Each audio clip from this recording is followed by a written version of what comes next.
Iran के ताबड़तोड़ हमलों से इस वक्त पूरे इसराइल में दहशत है। इसराइल को इस बात का अंदाजा नहीं था कि ईरान अचानक मिसाइलों की लहर छोड़ देगा और देर रात जब ईरान ने ऐसा किया तो इसराइल में दहशत फैल गई और अचानक से अफरा तफरी का माहौल पूरे शहरों में दिखाई देने लगा। इसराइली शहरों से आ रही तस्वीरों ने तबाही के उन मंजर को दिखाए हैं जो पहले दिखते नहीं थे या फिर छिपा लिए जाते थे, लेकिन अचानक इन हमलों ने यह दिखा दिया कि ईरान की मिसाइलों को रोकना कितनी बड़ी चुनौती होती है। अगले 3 मिनट में हम आपको जगह जगह की तस्वीरें दिखाएंगे। सवाल है, क्या इसराइल का अजय होने का घमंड टूट चुका है? क्या बार बार अंतर्राष्ट्रीय नियमों को पैर तले रौंदने वाले बेंजामिन नेतन्याहू को अब अपनी जिद का अंजाम भुगतना पड़ेगा? और सबसे बड़ा सवाल, क्या मिडिल ईस्ट में अब ताकत का नया संतुलन तय हो चुका है? पिछले 12 घंटों में इसराइल के आसमान में जो कुछ भी दिखा उसने पूरी दुनिया को सन्न कर दिया है। लेबनान की राजधानी बेरूत पर बिना चेतावनी के बम बरसाने वाले इसराइल को ईरान ने वो घाव दिया जिसकी उम्मीद शायद मोसाद को भी नहीं थी। ऑपरेशन नस्र के तहत दागी गई मिसाइलों ने इसराइल के डिफेंस सिस्टम की धज्जियां उड़ा दी।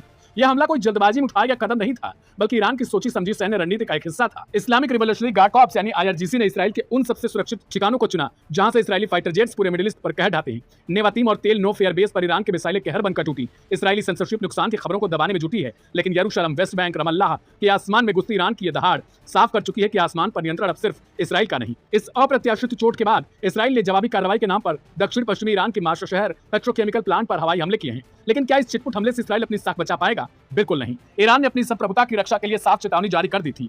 IRGC का कहना है कि यह कोई एक दिन का हमला नहीं बल्कि पूरे हफ्ते तक चलने वाले निरंतर प्रहारों की शुरुआत हो चुकी है। तेहरान ने साफ संदेश दिया है कि अगर इसराइल ने दोबारा हिमाकत की तो अंजाम उसकी सोच से परे होगा। ईरान के इस कड़े रुख ने वाशिंगटन के गलियारों में भी खलबली मचा दी। अमेरिकी राष्ट्रपति डोनाल्ड ट्रंप ने साफ शब्दों में इसराइली प्रधानमंत्री को पीछे हटने की नसीहत दी। ट्रंप का साफ कहना है कि वे जंग टालना चाहते हैं, लेकिन नेतन्याहू की मनमानी खेल बिगाड़ रही है। उधर यमन के हूती विद्रोहियों ने भी लाल सागर में इसराइली जहाजों पर पूर्ण प्रतिबंध लगाकर बाब अल मंदेब को रोक दिया है। साथ ही ईरान के इस अभियान को और मजबूती दे दी। ईरान ने साबित कर दिया कि वह अपने सहयोगियों के लिए किसी भी हद तक जा सकता है। अब देखना यह दिलचस्प हो जाता है कि क्या इसराइल इस चेतावनी को समझता है या खुद को पूरी तरीके से तबाह करने की जिद पर अड़ा रहता है, जो कि ईरानी समर्थकों का कहना है कि इसराइल बार बार लेबनान में ईरान के कहने के बावजूद सीज फायर को तोड़ता रहा और अंततः ईरान को मजबूरी में यह कदम उठाना पड़ा। लेकिन क्या ईरान की तरफ से किया गया यह हमला अब एक और तबाही की कहानी लिख रहा है, जो खाड़ी में इस वक्त देखा जा रहा है? ईरान ने इसराइल ही नहीं बल्कि कुवैत से लेकर सऊदी अरब में अमेरिकी एयरबेस को निशाना बनाया है।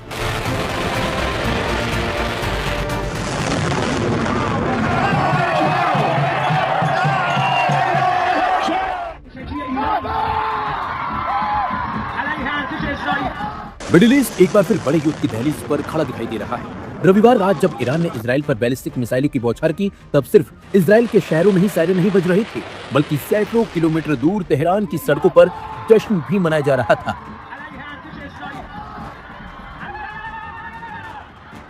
एक तरफ इजराइल में लोग बंकरों की तरफ भाग रहे थे, तो दूसरी तरफ ईरान में हजारों लोग सड़कों पर उतरकर अपने देश के समर्थन में नारे लगा रहे थे। इन तस्वीरों ने पूरी दुनिया का ध्यान अपनी तरफ खींच लिया है। सोशल मीडिया और स्थानीय मीडिया में सामने आए वीडियो में देखा जा सकता है कि तेहरान की सड़कों पर बड़ी संख्या में लोग जमा हैं। उनके हाथों में ईरान के झंडे हैं, लोग नारे लगा रहे हैं और आसमान की तरफ देखकर खुशी जाहिर कर रहे हैं। कुछ वीडियो में इजराइल की दिशा में जाती मिसाइलों की लकीरें भी दिखाई दे रही हैं, यानी एक तरफ मिसाइलें अपने लक्ष्य की ओर बढ़ रही थी, तो दूसरी तरफ लोग उन्हें देखकर जश्न मना रहे थे। दरअसल 2 महीने पहले हुए युद्ध विराम के बाद ये पहला मौका है जब ईरान ने सीधे इजराइल पर मिसाइल हमला किया है। इजरायली मीडिया के मुताबिक रात करीब 10 बजे उत्तरी इजराइल की ओर कई बैलिस्टिक मिसाइलें दागी गई थी। इसके बाद इजराइल के कई इलाकों में सायरन बजने लगे और एयर डिफेंस सिस्टम को सक्रिय कर दिया गया था। इजरायली सेना का दावा है कि अधिकांश मिसाइलों को रास्ते में ही रोक लिया था, लेकिन सच कुछ और ही है। ईरान ने इस हमले को लेबनान में इजरायली कार्रवाई का जवाब बताया है। कुछ घंटे पहले इजराइल ने बेरूत के दक्षिणी उपनगर दाहिये में एयर स्ट्राइक दरअसल की थी। इजराइल का दावा था कि उसने वहां हिजबुल्लाह के कमांडर सेंटर को निशाना बनाया है, लेकिन ईरान ने इसे सिर्फ हिजबुल्लाह पर हमला नहीं बल्कि अपने प्रभाव क्षेत्र को चुनौती मानते हुए जवाबी कार्रवाई कर डाली। हालांकि इस पूरी घटना में सबसे ज्यादा चर्चा तेहरान की सड़कों पर दिखे जश्न की हो रही है। आमतौर पर जब किसी क्षेत्र में युद्ध का खतरा बढ़ता है तो लोग चिंतित और डरे हुए दिखाई देते हैं, लेकिन ईरान में तस्वीर कुछ अलग नजर आई। बड़ी संख्या में लोग सड़कों पर उतर आए और उन्होंने अपने देश के समर्थन में प्रदर्शन किया। विश्लेषक मानते हैं कि इन तस्वीरों के जरिए ईरानी जनता ने दुनिया को एक राजनीतिक और मनोवैज्ञानिक संदेश देने की कोशिश की है। संदेश यह है कि दबाव, प्रतिबंध और सैन्य धमकियों के बावजूद देश के अंदर एक बड़ा वर्ग सरकार और सेना के साथ खड़ा दिखाई देना चाहता है। इन प्रदर्शनों के जरिए यह दिखाने की कोशिश की गई कि ईरानी जनता डरने वाली बिल्कुल भी नहीं है और अगर देश पर किसी तरह का दबाव बनाया जाता है तो वह अपने नेतृत्व और अपनी सैन्य कार्रवाई के साथ खड़ी रहेगी। दूसरी तरफ इजराइल ने भी साफ कर दिया कि वे हमलों का जवाब देना नहीं छोड़ेगा। इजरायली सेना प्रमुख लेफ्टिनेंट जनरल एयाल जमी ने कहा कि सेना जवाबी कार्रवाई के लिए तैयार है और राजनीतिक मंजूरी का इंतजार कर रही है और वो मिल भी चुकी है और कई इलाकों में इजरायल ने हमलों का दावा भी कर डाला है। इसी बीच अमेरिकी राष्ट्रपति डोनाल्ड ट्रंप ने स्थिति को संभालने की कोशिश भी की थी। उन्होंने कहा था कि वे प्रधानमंत्री बेंजामिन नेतन्याहू से बात करेंगे और उन्हें जवाबी हमला करने की सलाह भी देंगे, लेकिन बेंजामिन नेतन्याहू ने ट्रंप की बातों को अनदेखा अनसुना कर दिया है और उन्होंने ईरान पर हमला भी कर दिया है।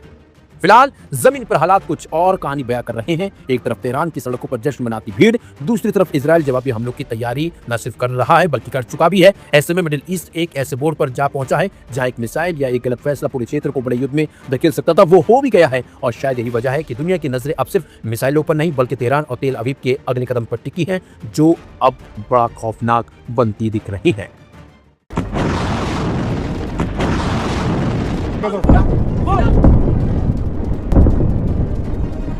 रात भर इजरायल के आसमान में धमाकों की आवाज गूंजती रही। मिसाइल और ड्रोन लगातार इजरायल की तरफ बढ़ते रहे, जबकि एयर डिफेंस सिस्टम उन्हें रोकने में जुटा रहा और नाकाम साबित हुआ। कई शहरों में सायरन बजते रहे और लाखों लोगों को बंकरों में शरण लेनी पड़ी। जिस बात का डर था, आखिरकार वही होता नजर आ रहा है।